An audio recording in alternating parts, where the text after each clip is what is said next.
What if I told you that our world is full of misunderstood mysteries, difficult to explain with modern science, and that everyday events might hide secrets that have never been fully explained? Mount Rushmore, the White House, the Capitol. Millions of people visit these places every year. But what if they are not just historical symbols, but rather pieces of something much larger, portals to an understanding we have barely begun to grasp? I want to ask you to ponder something as you listen, and at the end of this video, please leave your opinion in the comments. Do near-death experiences indicate the real existence of life after we pass away? Or can they simply be explained as chemical reactions of the brain in its final fading moments? And if you have ever had an experience of passing to the other side and coming back, and you wish to share it with us, please fill out the form in the description of this video so we can tell your incredible story anonymously, or simply send us your story using the contact email provided in the description.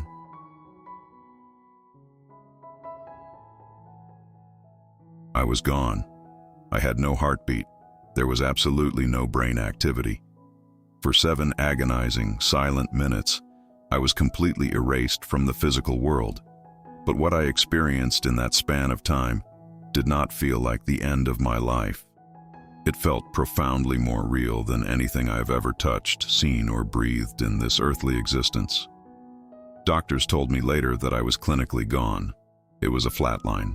There was no pulse, no breath, no response to any physical stimulus. But during those 7 minutes of clinical silence, I was somewhere else entirely, and what I saw in that realm still haunts my waking moments today. Everything went completely black, but I need you to understand that it was not the comforting, heavy blackness of falling asleep in your bed. It was a dense, absolute silence, a void of complete stillness. Then, suddenly, out of that endless dark, I became fully aware. But the terrifying and awe-inspiring truth was that I was no longer inside my physical body. I felt like I was being pulled, slowly, deliberately, into something vast and incomprehensible. At first, the sensation was incredibly peaceful. It was almost too peaceful, like the calm before a cosmic storm. And then I saw it. It was not at all what people typically describe in those old stories. There were no traditional angels with feathered wings. There were no pearly gates or fluffy clouds of heaven. There was just a presence, a monumental, silent presence that was simply watching me. And in that terrifying micro-moment of connection, I realized with absolute certainty that this presence knew absolutely everything about me. I did not hear any spoken words echoing in the space around me, but I clearly understood a powerful, undeniable message vibrating through my very essence. It was not my time. But before I was forced to leave that place, it showed me something so profound, so detailed, and so impossibly beautiful that I can never forget it. Then, suddenly, without warning, I felt the crushing, burning sensation of physical pain again. There were voices shouting, blinding medical lights piercing my eyes, absolute chaos all around me. I woke up back in my broken body, but the person who woke up was not the same person who had closed his eyes. My journey to that moment actually began years earlier, when I was just 13 years old. My family and I emigrated from our home country to the United States. It was a massive transition, filled with the usual struggles of learning a new language, adapting to a new culture, and watching my parents sacrifice everything for our future. My father was an auto mechanic, a hard-working man who spent his days covered in grease and oil, so that my sister and I could have a better life. In the United States, as many of you know, you can get your driver's license at the age of 16. I was so proud to reach that milestone. With that license came the serious responsibility of helping out my family, which primarily meant driving my younger sister to her elementary school every morning before I headed to my own high school. She is 7 years younger than me, so at the time of this event, she was just 9 years old. We had a very strict, comfortable morning routine. Every single morning, we would leave the house early, hop into my small, reliable, everyday commuter car, and head down a major, wide avenue. The Florida sun would just be starting to rise, casting long, golden shadows across the pavement. Because this routine was so ingrained in our daily lives, my mother rarely came out to the driveway to say goodbye anymore. We were self-sufficient, and the mornings were a well-oiled machine. But on this specific morning, something was fundamentally different. Even looking back on it now, after everything that transpired, the memory sends a chill down my spine. That morning, my mother unexpectedly stepped out of the front door. She walked up to the car, looked me right in the eyes, and told me to be incredibly careful. She specifically reminded me to make sure we were wearing our seatbelts, which was strange because I was a notoriously cautious driver, and I never ever started the engine without buckling up. But she stood there, watching us with a strange look on her face until we drove away. We were cruising down the avenue, keeping well within the speed limit, listening to the hum of the engine and the soft sounds of the morning. The road was wide, the visibility was perfect, and there was absolutely no reason to suspect that our lives were about a second away from being violently altered. Suddenly, out of the corner of my eye, I saw a massive white blur. It was a large muscle car traveling in the opposite direction on the other side of the median. I would later learn that the woman driving it had fallen entirely asleep at the wheel. The heavy vehicle drifted off her side of the road, hit the concrete median at full highway speed, and launched into the air. It ramped over the divider like a horrifying missile. I only had a fraction of a second to process the shape of the white car descending directly toward my windshield. There was no time to brake, no time to swerve, no time to even scream. And then, there was what I can only describe as a cosmic edit in the timeline of my life. It was as if someone had taken a pair of scissors to the film strip of reality and just cut out the exact moment of the impact. 1 second, I am looking at a flying wall of white metal, and the very next second, my car is completely stopped. There was a violent, head-on collision, but the memory of the noise, the crushing glass, the bending steel, all of it was completely wiped from my consciousness. Instead of chaos, the immediate aftermath was enveloped in an eerie, terrifying silence. I slowly opened my eyes, or at least I thought I did, and I looked straight ahead. From beneath the crumpled, ruined hood of my small car, a steady stream of vapor was hissing into the morning air. Because of the countless hours I had spent watching my father work in his garage, my brain immediately tried to rationalize the situation using mechanical logic. I looked at the white mist and calmly thought to myself that the radiator had burst and it was just water vapor escaping into the atmosphere. I knew we had been in a crash, but in those first few disorienting seconds, my mind completely shielded me from the catastrophic severity of the situation. My very first instinct, overriding any concern for myself, was to check on my 9-year-old sister sitting beside me. I slowly turned my head to the right. She was sitting there, completely frozen in shock. Her eyes were wide, staring at me as if I were a ghost. Tears were silently streaming down her face, but as my eyes rapidly scanned her small body, I felt a massive wave of relief. She appeared to be completely unharmed. There was no blood on her clothes, no visible broken bones. She was just utterly terrified. Seeing that she was physically safe, I finally brought my attention back to my own body. I looked down at my left leg. The entire knee had been ripped wide open, sliced from the top all the way down to the bottom. The laceration was so deep and so severe that I could clearly see the stark white of my own bone exposed to the air. It was a gruesome, shocking sight. Yet, inexplicably, I felt absolutely no pain, not a single twinge. It was as if my brain had severed the connection to my nervous system to protect me.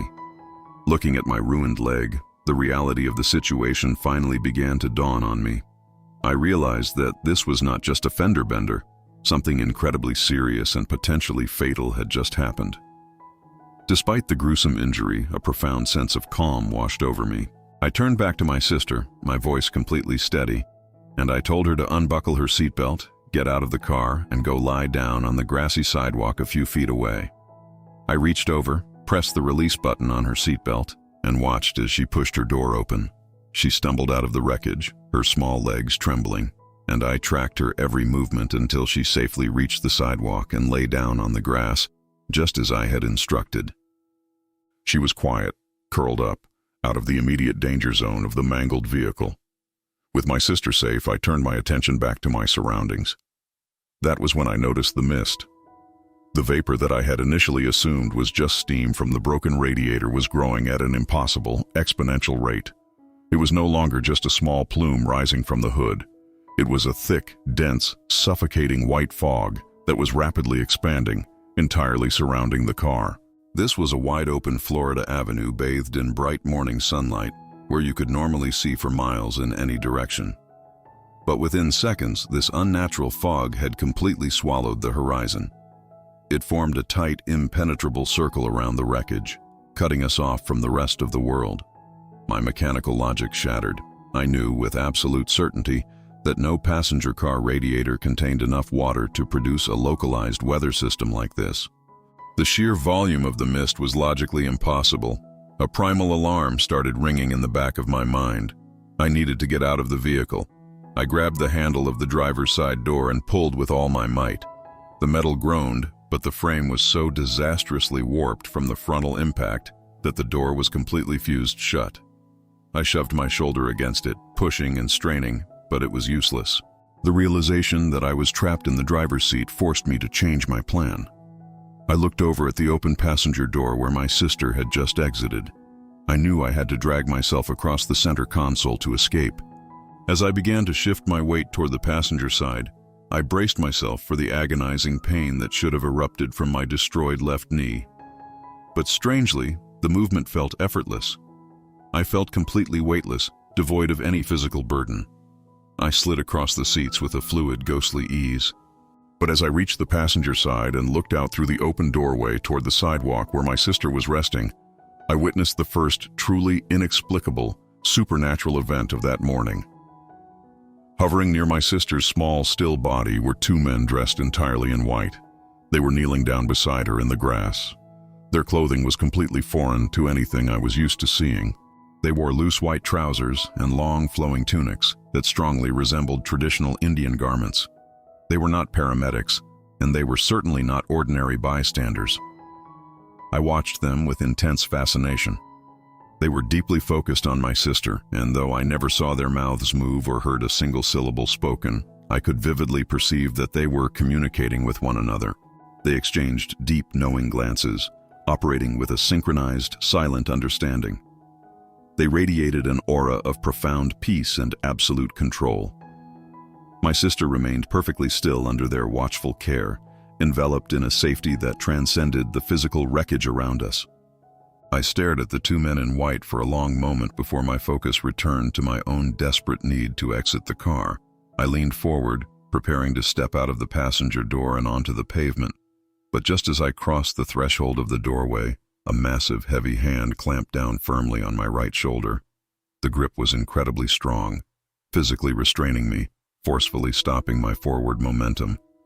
Startled, I immediately snapped my head around to see who had grabbed me. Standing right beside the open car door, towering over me, was an enormous man. At first glance, my brain categorized him as a police officer. He was wearing a dark blue uniform that vaguely resembled standard law enforcement attire, complete with a metallic belt around his waist. But as I looked closer, the proportions were entirely wrong. This being was staggeringly tall, easily over 2 meters in height, with a broad, powerful chest and a strong, perfectly square jawline. His face radiated immense authority and unwavering strength. Yet, despite his intimidating size, I did not feel a single drop of fear. He looked down at me, his hand still resting heavily on my shoulder, and he spoke. His voice was deep, resonant, and incredibly soothing. He told me to stay calm, assuring me that everything was going to be all right, and that help was already on the way. The words instantly washed over me like a warm wave, extinguishing any lingering anxiety or panic I might have harbored. I became completely, profoundly calm. But it was only later, much later, when I was lying in a hospital bed reflecting on the microscopic details of that morning, that the true impossibility of that brief conversation hit me with the force of a freight train. When that towering, angelic figure spoke to me, reassuring me that everything would be fine, he did not speak in English. He spoke to me in perfect, unaccented Portuguese, my native language, the language of my childhood, a language that a random police officer in the middle of a Florida avenue would have absolutely no reason or ability to speak. But in that suspended moment outside of time, my mind simply accepted it as the most natural thing in the universe. He gently pushed me back, preventing me from leaving the vehicle. As I settled back into the passenger seat, I casually turned my head to look back toward the driver's side of the car. And that is when reality as I knew it completely fractured. Sitting perfectly still in the driver's seat, slumped over the steering wheel, was my own body. I was looking directly at myself, but the body sitting there did not look the way I looked in the mirror every morning. It was completely drained of life. The skin was a horrific pallid gray, faded and dull, like a photograph that had been left out in the sun for 100 years. It looked like a dense, heavy mass of clay rather than a living, breathing human being. I knew with absolute, undeniable certainty that the gray figure in the driver's seat was me. I was completely separate from it, existing in a parallel layer of reality, observing my physical shell from the outside. Yet looking at my own lifeless corpse, I felt absolutely no horror, no despair, no frantic urge to scream. The emotions that define our earthly existence, fear, panic, grief, were completely absent. I simply looked at the gray, slumped figure and calmly, almost analytically, thought to myself, I guess I have passed away. It was a simple statement of fact, devoid of any emotional weight. I had crossed the ultimate threshold, and the transition felt incredibly mundane. As I sat there, detached from the physical world, observing the ruined shell of my car and the lifeless gray mass of my body, the unnatural fog surrounding us began to thin just enough for sound to penetrate. From far off in the distance, cutting through the dense white mist, I heard the piercing, high-pitched wail of approaching sirens. The logical part of my consciousness noted the sound, acknowledging that the physical help the towering being had promised was finally arriving. Moments later, the heavy mist seemed to part, and two frantic paramedics burst through the ethereal fog, rushing toward the right side of the car where my sister lay. They dropped their heavy medical bags on the grass and immediately began working on her, swiftly securing her to a backboard and lifting her onto a stretcher before disappearing back into the dense, swirling white vapor. As they vanished, the scene around me underwent another jarring cinematic transition. It felt exactly like a sudden jump cut in a movie. 1 second, I am sitting in the passenger seat watching them carry my sister away, and the very next second, my consciousness is violently relocated. I am no longer in the front seat. I am sitting in the exact center of the back seat of my mangled car, looking perfectly forward between the two front seats. I am completely passive, a silent, invisible spectator trapped in a theater, watching the final act of my own life unfold. From this new vantage point in the back seat, I watched as another paramedic suddenly appeared at the open passenger door. He leaned his upper body entirely into the cabin of the car, holding a rigid cervical collar in his hands. He leaned over the center console, staring intently at my lifeless gray body slumped in the driver's seat. I was sitting mere inches behind him, looking over his shoulder, completely fascinated by his movements. He carefully examined the severe trauma to my left leg, and I heard him yell out to his unseen partner outside the car, his voice thick with adrenaline and urgency, shouting in English that it was a massive, critical trauma. He grabbed my shoulders and began to forcefully drag my heavy, unresponsive physical body across the center console toward the passenger door. Another paramedic reached in to help, and together they hauled my gray shell out of the wreckage with practiced, desperate speed. They threw my body onto a waiting stretcher, their voices screaming over each other, frantic with the effort to save a life that I believed was already gone. They grabbed the rails of the stretcher and began to run, pushing my body away from the wreckage. I sat perfectly still in the back seat, watching them sprint toward the impenetrable wall of white mist. But as they hit the edge of the fog and began to disappear inside it, taking my physical body with them, the absolute, transcendent peace I had been feeling suddenly shattered. A massive, overwhelming surge of primal anxiety flooded my consciousness. As I watched my physical form vanish into the white void, a terrifying realization slammed into me. I could not stay here in this ruined car. If I stayed, I would be entirely lost. I needed to be with my body. The thought became a frantic, echoing chant in my mind. I need to go to my body. I need to be with my body. I need to get back to my body. The anxiety spiraled into absolute panic, a desperate magnetic pull toward the gray shell they were taking away. And the very moment that desperate desire reached its peak, reality violently snapped back into place. I did not travel through the fog. I did not fly through the air. In an instant, the agonizing, crushing weight of physical existence crashed down upon me. I abruptly slammed back into my body. The transcendent peace was instantly replaced by blinding, white-hot agony radiating from my shattered knee. I gasped for air, my lungs burning, completely overwhelmed by the chaotic sensory overload of the physical world.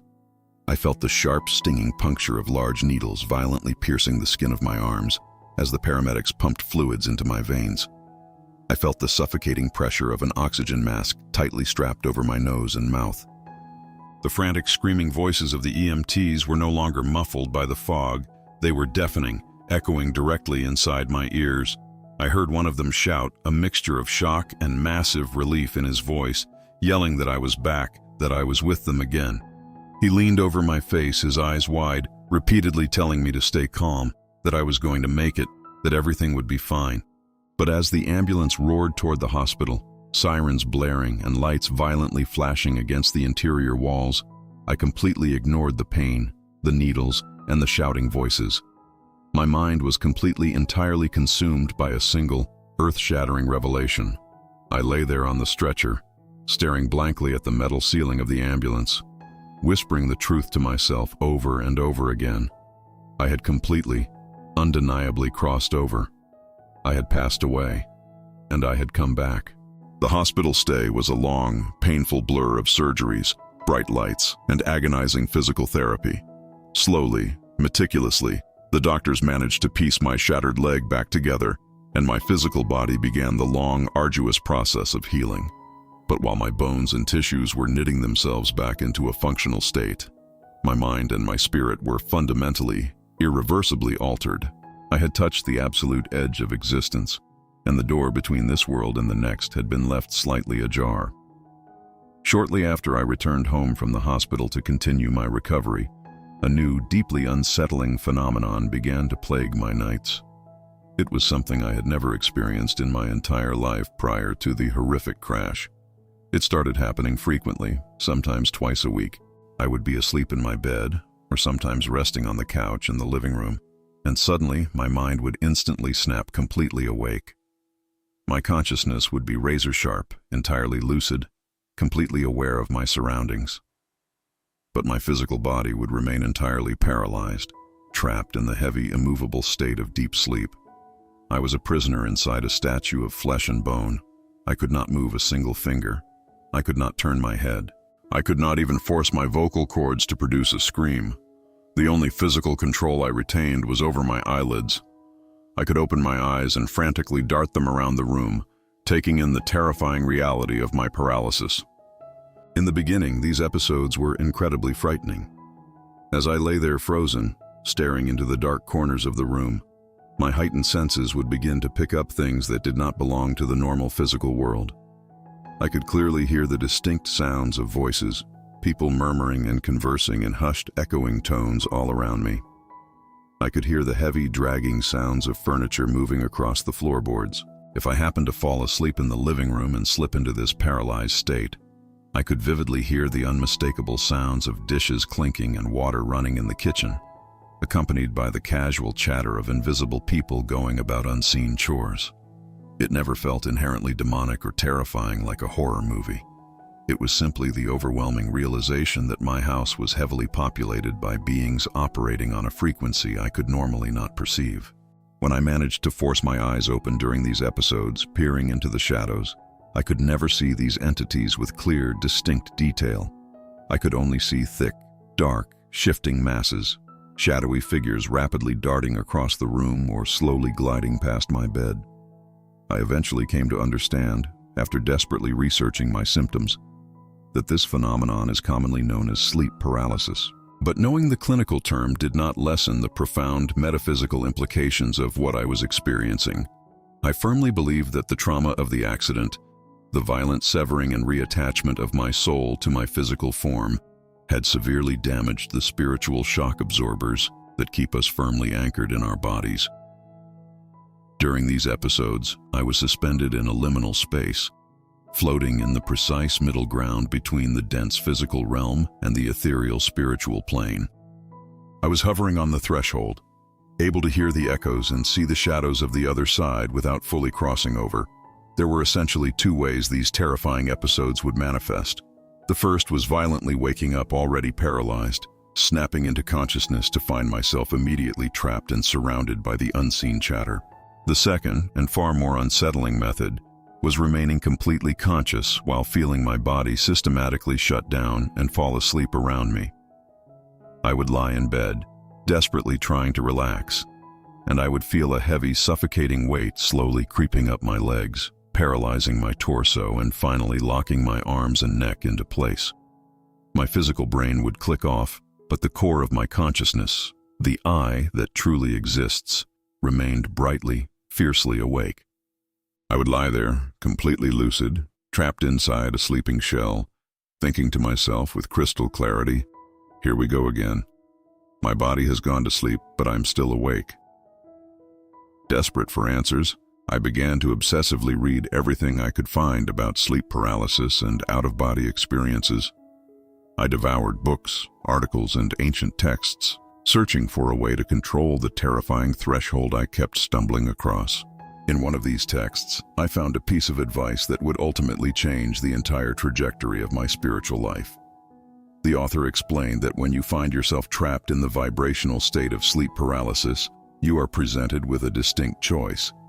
You can either choose to frantically fight it, focusing all your sheer willpower on manipulating your breathing, inhaling sharply and exhaling forcefully to shock your nervous system and violently drag your consciousness back into the physical shell, forcing your body to wake up. Or, the author suggested, you could choose to completely surrender. You could stop fighting the paralysis, totally relax your mind, ignore the terrifying shadows and sounds, and allow your spiritual body to naturally detach and float completely free from the physical form, crossing fully into the spiritual realm. For months, entirely dominated by fear and the sheer discomfort of the paralysis, I always chose the first option. The moment the heavy paralysis set in, the moment I heard the whispers starting in the corners of the room, I would panic. I would focus entirely on my lungs, hyperventilating, forcing my chest to heave until the physical connection snapped back into place. I would gasp, sit bolt upright in bed, my heart violently hammering against my ribs, drenched in cold sweat. I would throw off the covers, walk to the kitchen, drink a massive glass of freezing water to ground myself, and refuse to lie down again until absolute exhaustion overtook my fear. I had the key to the door, but I was absolutely terrified to turn the handle. But then, a devastating tragedy fundamentally altered my perspective on life, death, and the vast unknown that lies beyond. My father, the strong, resilient mechanic who had brought our family across the world, suffered a massive, catastrophic health crisis. Despite everything the doctors tried, his body failed him. He passed away at the tragically young age of 59. His sudden departure left a massive, gaping crater in our family. The grief was an incredibly heavy, suffocating blanket that colored every single aspect of my waking life. For a year, I walked through the world in a numb haze, entirely consumed by the agonizing reality that I would never speak to him, hear his laugh, or ask for his advice ever again. But as the first brutal anniversary of his passing approached, a wild, desperate, and incredibly audacious idea began to take root in the back of my mind. I thought about the accident. I thought about the towering being in the police uniform. I thought about the gray body in the driver's seat. I thought about the sleep paralysis, the shadowy figures, the unseen voices, and the door I had been too terrified to open. I thought to myself, if my father truly still exists out there in the vast spiritual realm, and if I genuinely have the completely unnatural ability to detach from my physical body, then maybe, just maybe, I can use this terrifying curse to go find him. I can intentionally force an out-of-body experience and deliberately seek out his spirit. The logic was incredibly fragile, completely reckless, but entirely fueled by the agonizing desperation of profound grief. I realized I had absolutely nothing left to lose by trying. I meticulously planned my attempt. I knew from my long, unwanted history with sleep paralysis that the episodes were far more likely to occur when my physical body was completely exhausted, when my sleep schedule was severely disrupted. So I deliberately forced myself to stay awake long past my normal limits. I sat in the quiet house, pushing back the heavy waves of exhaustion until the clock on the wall finally struck 3 in the morning. The entire world outside was wrapped in absolute, deadly silence. I finally walked into my bedroom, lay down flat on my back, closed my eyes, and consciously prepared my mind to let go. I didn't have to wait long. Because my body was so incredibly deprived of rest, the transition happened almost instantly. I felt the familiar, terrifying sensation of a massive, incredibly heavy lead blanket being slowly dragged up from my toes, moving methodically over my shins, my knees, my chest, violently locking every single muscle into absolute, rigid paralysis. My physical body completely shut down, plunging into deep sleep, but I stubbornly forced my consciousness to remain fiercely, brightly awake. I was trapped. The paralysis was absolute. But this time, instead of panicking, instead of fighting for control of my breath, I completely surrendered. I forcefully calmed my racing thoughts. I told myself that I was entirely safe. I allowed myself to sink completely into the heavy, motionless void. As soon as I entirely stopped resisting, the atmosphere in the room fundamentally shifted. The absolute stillness was suddenly broken by a strange, rising, energetic frequency. I began to feel a distinct rhythmic vibration starting deep within the core of my body. It was an incredibly bizarre sensation, exactly like a low-voltage electrical current, a very gentle, continuous shock that buzzed intensely through my very cells. It wasn't painful, but it was overwhelmingly powerful, a frequency vibrating at a pitch that the physical world could never produce. The vibrations rapidly increased in intensity, buzzing louder and faster, until I felt a sudden, distinct release. It was as if a series of heavy, invisible ropes that had tied my soul to my bones suddenly snapped. Immediately, the crushing weight of gravity completely vanished. I felt myself become entirely weightless, floating gently upward, but I was still entirely contained within the physical boundaries of my sleeping body. The sensation of being untethered was completely intoxicating. Because I had meticulously read about this exact process, my logical, rational mind was perfectly tracking the progression of events. I thought to myself with absolute clarity, the vibrations have peaked. I am untethered. The books were right. Now I must separate. I knew that to fully detach, I needed to exert a mental command, not a physical one. I gathered my will and projected a single, powerful intention into the void. I want to roll to the right. I did not try to move my physical shoulder or push off with my physical arm. I simply willed my spiritual essence to rotate. And instantaneously, I felt myself cleanly, effortlessly slide out of my physical shell. I rolled sideways, slipping out of the heavy meat and bone, and I fell softly toward the floor. I landed with the absolute lightness of a feather, touching down on the bedroom floor without making a single sound, absorbing the impact like a cat falling from a ledge. The landing was so gentle, so entirely devoid of mass, that I knew immediately I had successfully crossed over. I stood up in the middle of my dark bedroom. I was completely, undeniably outside of my body. But there was a terrifying problem. I was entirely blind. I stood there in the center of the room, fully conscious, feeling the ethereal floor beneath my feet. But my vision was completely blocked by an impenetrable, heavy darkness. I could not see the walls, the bed, or the sleeping form I had just abandoned. But I refused to let fear ruin the attempt. I remembered my core intention, the desperate reason I had forced myself into this terrifying state. I gathered every ounce of emotional energy I possessed, filled my ethereal lungs, and shouted into the absolute darkness. "I want to see my father!" I screamed the words with a ferocity that surprised me. The sound of my own voice echoed wildly in the blind void, bouncing off invisible walls, ringing loud and incredibly powerful in the heavy silence. "I want to see my father!" The exact microsecond that the final syllable of my shout left my lips, the atmosphere completely violently shifted again. I instantly felt a massive, overwhelming presence suddenly materialize precisely to my left side. It didn't walk up to me. It simply dropped into existence, landing directly next to me with an invisible, heavy thud.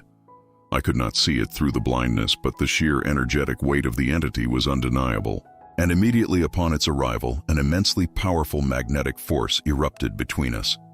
It was not a physical grabbing. It was a pure, irresistible, gravitational pull.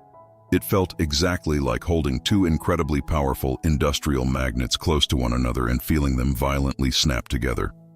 My entire ethereal body was violently sucked sideways, slamming directly into the invisible presence. I was completely glued to its side, trapped in its massive energy field. Without a single word of warning, the unseen entity began to launch upward, and because I was magnetically fused to its side, I was violently dragged up with it. I did not fly voluntarily like some superhero in a comic book. I was heavy cargo being forcefully hauled into the sky. The acceleration was absolutely staggering. As we launched violently toward the ceiling of my bedroom, a fleeting, completely terrestrial panic flashed through my highly lucid mind. I looked up into the darkness and wildly thought, wait, the ceiling is a solid concrete slab. There's a roof above that. I'm going to smash my head and break my neck. But the speed of our ascent was too incredibly fast to brace for impact. We hit the ceiling, but instead of bone-crushing pain, I felt a bizarre, thick, gelatinous resistance. It felt exactly like violently thrusting your open hand deep into a pool of heavy water. There was friction, a dense, dragging pushback from the physical matter of the house. But we sliced directly through the concrete, ripped through the wooden rafters, tore through the shingles of the roof, and suddenly, we were completely outside, rocketing upward into the open night sky. We were moving vertically at an absolutely incomprehensible, terrifying speed. Remember, when I initiated this journey in my physical bed, it was 3 o'clock in the morning. The world below was cloaked in absolute darkness. But as we violently tore upward through the atmosphere, ascending higher and higher away from the surface of the earth, I began to feel the intense physical sensations of extreme velocity. I felt a massive freezing wind violently ripping past my face, roaring in my ears exactly like the sensation of sticking your head completely out the window of a car blasting down the highway at 200 miles an hour. The sheer force of the wind and the terrifying speed should have been overwhelming, but protected by the magnetic grip of the guide beside me, I felt entirely secure. And then, as we reached an unimaginable altitude, the heavy, blinding darkness that had covered my eyes suddenly, violently shattered. My vision ripped violently open, and the absolute first thing that completely shattered my earthly understanding of reality was the profound, blinding light. It was no longer 3 o'clock in the morning. The deep, heavy night had been instantly replaced by an incredibly brilliant, radiant daytime. But the light was not the harsh, blinding glare of the physical sun. It was a perfect, completely encompassing, shadowless luminescence that seemed to radiate from the very air itself. But the light was only the beginning. The actual quality of my vision was the most shocking revelation.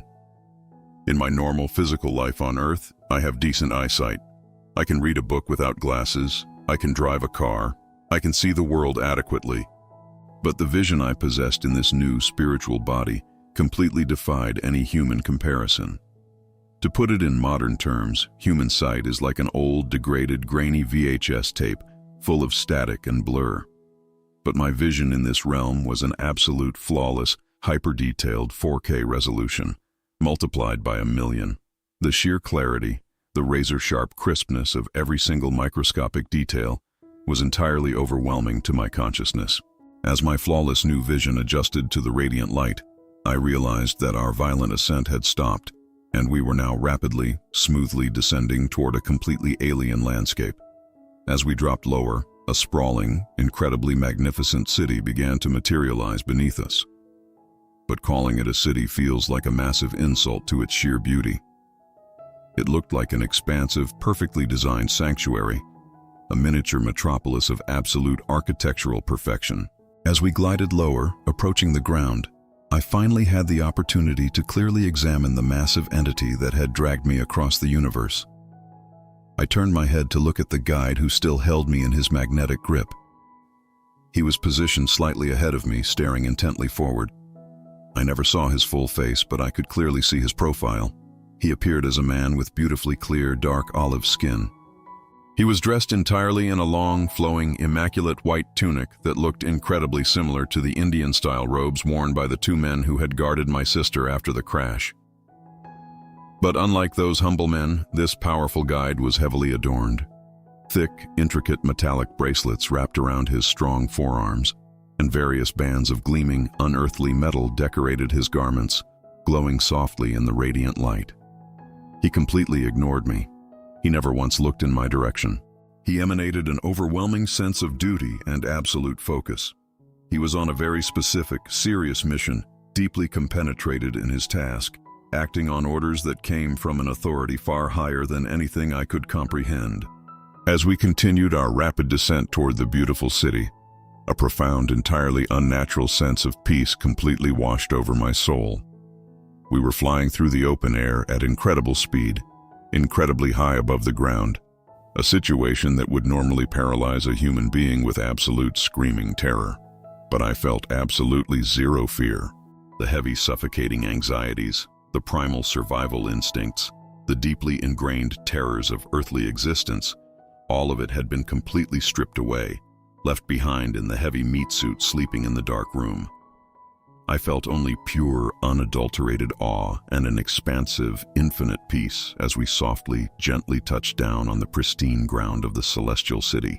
Standing perfectly still on the ground, still magnetically tethered to my silent guide, I finally had the chance to absorb the staggering, impossible beauty of my surroundings. The architecture of the city completely defied any human capability, yet the closest, most inadequate comparison I can make is to the ancient, classical temples of Greece. The structures surrounding me were massive, elegant, and perfectly proportioned. Huge, pristine white columns supported magnificent, sprawling roofs.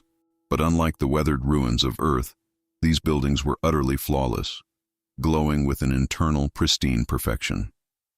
The pure white stone was heavily accented with incredibly intricate, microscopic details carved directly into the material.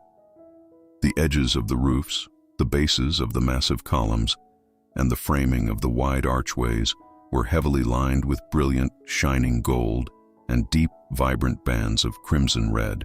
The level of craftsmanship, the absolute dedication to perfect, harmonious beauty, suggested a realm of infinite resources and flawless execution. It was an environment built to the absolute highest possible standard of existence, a place entirely devoid of decay, dirt, or imperfection. But as deeply stunning as the architecture was, it was the surrounding nature that completely shattered my understanding of reality. The city was heavily interwoven with sprawling, meticulously organized gardens and lush, vibrant vegetation. But the flora in this realm completely defied the biological laws of Earth. The trees towering above the white buildings were massive, impossibly huge, with thick, perfect trunks and broad, perfectly shaped leaves that seemed to drink in the radiant light. The flowers blooming in precise, gorgeous arrangements around the structures were gigantic and flawlessly formed. But the absolute most shocking, incomprehensible aspect of the plants, and the city as a whole, was the manifestation of color. In our physical world, color is simply light, reflecting off a dead surface. You look at a red rose, and it is pretty, but the color is flat, passive, and finite. In this spiritual realm, color was entirely alive. Every single hue I looked at did not just reflect light, it actively emitted it. The closest, most pathetic earthly comparison is looking at a brightly lit neon sign buzzing in the dark. Imagine a vibrant, perfectly blooming red rose, but the red itself is generating a soft, glowing, living aura of light. The colors were so impossibly rich, so incredibly deep, so fundamentally saturated with living energy, that it felt as if they were singing a silent visual song. Every petal, every leaf, every blade of grass vibrated with a conscious, brilliant luminescence. The sheer variety of the colors completely overwhelmed my mind. There were hues and shades present that do not exist on the earthly spectrum, colors so deeply profound that the human memory simply cannot retain them upon returning to the physical constraints of the brain. I stood there, utterly mesmerized, staring at a living, breathing symphony of glowing, neon-like perfection. As I stared at the impossible beauty, I discovered another entirely mind-bending capability of my new spiritual form. My vision was not just 4K. It functioned exactly like a highly advanced, motorized telephoto camera lens. I would casually look at a beautifully detailed white and gold building far off in the incredible distance. I would simply think to myself, wow, look at the intricate carvings on that archway. And instantly, without moving a single spiritual muscle, my vision would violently zoom in. The distant image would instantaneously snap forward, filling my entire field of view with microscopic, flawless detail, allowing me to examine the impossibly fine lines of the distant architecture as if I were standing inches away, pressing my nose against the stone. The sheer mechanical power of my own consciousness in that place was entirely staggering. Tearing my gaze away from the living colors and the flawless buildings, I finally noticed the inhabitants of the city. The place was absolutely teeming with life. There were countless people everywhere, walking across the pristine courtyards, moving between the grand, columned structures. It was an incredibly active, purposeful environment. It completely shattered the boring, earthly stereotype of spirits lazily floating on fluffy clouds, strumming golden harps in eternal boredom. These beings were deeply engaged. They were moving with distinct purpose, walking back and forth, gathering in small groups, heavily engaged in deep, animated conversations. They had tasks, they had missions, they had an entire complex societal structure functioning perfectly in the radiant light. I was completely consumed by an overwhelming electric ecstasy. I stood there, vibrating with absolute joy, looking at the bustling crowds, the living plants, the flawless buildings, thinking to myself, this place is absolutely incredible. This is madness. Where in the universe could this possibly be? My logical mind tried to place it on a map, but the rapid transition from the dark 3 a.m. Earth to this radiant daytime paradise convinced me entirely that I had not simply traveled across the physical globe. I had completely pierced the veil. I had crossed the boundary into an entirely different dimension, a higher frequency of existence operating entirely parallel to, but completely hidden from, the physical world we mistakenly believe is the only reality. And then, right in the middle of my overwhelming, ecstatic observation of the bustling crowds, I saw him. The very reason I had risked everything to break free from my sleeping body. I believe with my entire soul that this exact moment was not a random accident. It was a heavily orchestrated, strictly permitted, and highly intentional encounter. It was a gift. Through the crowds of moving, shining people, my eyes locked onto a figure standing a short distance away. I knew him instantly, with a deep, resonating certainty that completely bypassed physical recognition and struck directly at the core of my soul. It was my father. He was standing there, completely surrounded by a small group of other bright spirits, deeply engaged in a lively, animated, joyful conversation. Using the incredible zoom lens capability of my spiritual vision, I immediately pulled his image tight into my focus. As I stared at him in perfect, crisp, microscopic detail, two massively shocking realizations slammed into my consciousness. The man who had passed away in a sterile hospital bed just a year earlier had been an exhausted, deeply worn, 59-year-old mechanic. His body had been heavily beaten down by decades of brutal physical labor, stress, and eventually, the devastating illness that took his life. But the man standing in front of me, laughing and talking in the radiant light, was not 59 years old. He had been completely, miraculously restored. He appeared exactly as he would have looked between the ages of 25 and 30. He was incredibly young, vibrating with absolute vitality, his posture perfect, his energy boundless. He was in the absolute, flawless prime of his spiritual existence. But the second realization was even more profound, and it brought a massive lump to my ethereal throat. For his entire earthly life, my father had suffered from a severe cleft lip. Because of the physical deformity, he had always spoken with a heavily nasal, distinct voice. The condition had caused him immense embarrassment, and to hide the scarring and the physical shape of his mouth, he had worn a thick, heavy mustache every single day of his life. As his son, I had loved him completely, and I had grown so entirely accustomed to his unique voice that it sounded perfectly normal to me, even when other people cruelly mocked him or struggled to understand his words. But as I used my zoomed-in vision to stare at his face in the celestial city, I saw the ultimate, beautiful truth of the spiritual realm. He did not have a mustache, and his mouth, his lips, his face, they were absolutely, entirely, mathematically perfect. The physical deformity, the earthly flaw that had caused him so much pain and insecurity, had been completely erased, entirely healed by the perfection of the dimension he now inhabited. I stared at his young, flawless face, my heart expanding with an overwhelming, crushing wave of love, and I thought to myself, my God, my father is absolutely perfect. The sheer, desperate, agonizing desire to run to him, to throw my arms around his restored shoulders, to hear his voice clearly without the earthly impediment, to just be with him, completely overwhelmed my entire being. I forcefully gathered my will and aggressively attempted to lunge forward, desperately trying to break away and run across the courtyard to embrace him. But the exact instant I tried to move, I hit an impenetrable, invisible wall. I could not move a single inch forward. The towering, silent guide standing beside me had not relaxed his grip.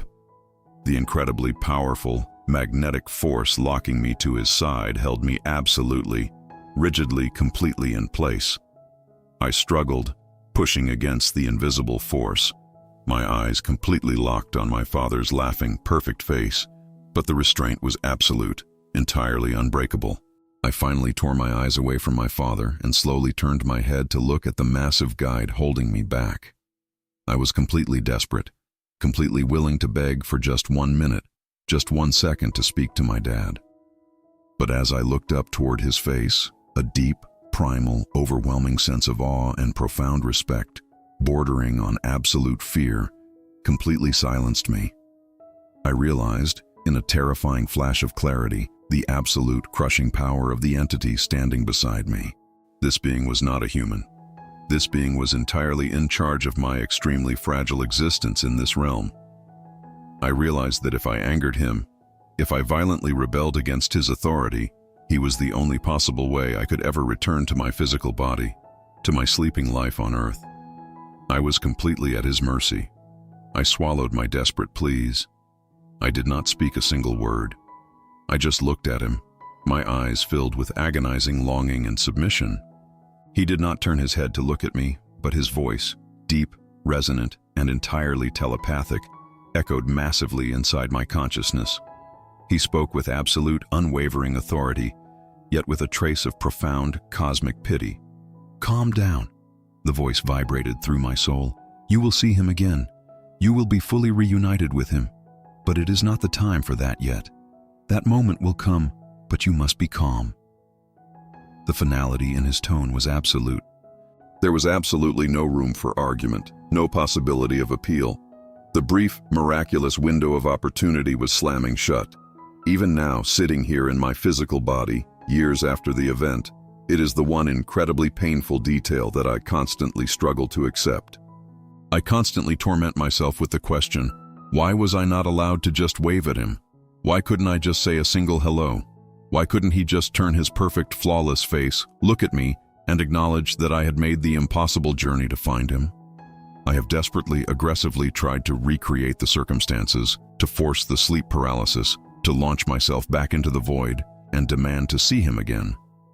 But the absolute truth is, I never succeeded again. The universe granted me one single, incredibly brief, deeply monitored visitation. It was a one-time gift, a massive exception to the fundamental rules of life and death, and the door has remained violently, permanently locked ever since. I have to believe there is a massive, complex, divine reason, some fundamental, unbreakable rule of the spiritual architecture that is far, far beyond my pathetic human comprehension. The very moment the towering guide finished delivering his absolute decree, my time in the celestial city violently, instantly ended. The departure was not peaceful, it was brutally aggressive. The most accurate way I can possibly describe the physical sensation is to imagine that I was a fish swimming peacefully in the ocean, and suddenly a massive, incredibly sharp iron hook violently pierced the center of my back. I felt a terrifying, rigid clack as something heavy and unbreakable locked onto my spine. And then the violent pull began. I was violently, brutally yanked backward. The force was completely staggering, entirely irresistible. I desperately tried to fight it, clawing at the ethereal air, utterly refusing to leave the radiant light, refusing to leave my perfect father standing so close. But it was completely useless. I was reeled in with terrifying, impossible velocity. I flew backward through the spiritual atmosphere, and my flawless 4K vision began to rapidly collapse. The radiant, perfect light rapidly dimmed, fading violently into shadows, and then instantly plunging back into the heavy, suffocating, absolute blackness of the void. For a terrifying, chaotic fraction of a second, as I was violently hauled across the dimensions, I felt the freezing, roaring wind tearing past my spiritual form again. And then, the ultimate, horrifying shock. I hit my physical body. The re-entry was not smooth. I did not gently wake up. I felt myself being violently, aggressively shoved into a tight, dark, suffocating box. I physically felt the boundaries of my own flesh, the heavy, restrictive walls of my own bones trapping my expansive consciousness back into the tiny, miserable confines of a human form. I slammed into the meat, the connection locked into place, and I violently, gaspingly snapped completely awake. My eyes flew open in the dark, silent bedroom. I frantically threw the heavy blankets off my sweating body, violently kicked my legs over the edge of the mattress, and stood up. I stumbled out of the bedroom, walking like a drunk man through the dark hallway, and collapsed heavily onto the sofa in the living room. The silence of the physical house was absolutely deafening. The sheer crushing weight of gravity, the dull, gray, lifeless colors of the earthly furniture, the heavy, agonizing burden of existing in a physical body, it all crashed down on me with devastating force. I sat completely frozen on the couch, staring blankly at the blank wall opposite me. I could not move. I could not speak a single word. My brain was completely, entirely overloaded, short-circuiting under the massive weight of what I had just experienced. I sat there in the absolute dark, staring at the empty wall for over an hour, completely paralyzed by the awe, the grief, the absolute certainty of the radiant city, the living colors, and the flawless face of my father. When I finally found the strength to draw a deep, shaky breath, the only words that managed to escape my trembling lips were a whispered, desperate plea into the dark. "My God," I whispered to the empty room. "My God." Because what I saw in those 7 minutes of clinical silence, and what I witnessed in that desperate, stolen journey beyond the veil, completely destroyed everything I thought I knew about existence. The radiant light, the living colors, the absolute perfection of the beings waiting on the other side. It is all incredibly real. It is more real than the hands typing these words, more real than the air we breathe. I have started seeing the echoes of it again, even now, in the quiet moments of my life. It changes how you treat people. It forces you to realize that every single human interaction, every act of kindness, every moment of forgiveness is absolutely vital, because this heavy physical world is just a temporary, incredibly brief classroom, and our true, flawless forms are waiting for us the moment we finally wake up from the dream of life. And this profound truth raises one final, staggering question that I leave with you today.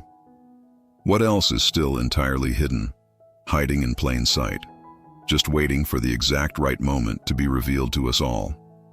These experiences, these massive, world-shattering glimpses behind the curtain, remind us that no matter what your personal beliefs are, the incredible journey of the human soul is vastly more complex, incredibly more beautiful, and far more eternal than we could ever possibly imagine. Please share your thoughts and your own profound experiences in the comments below.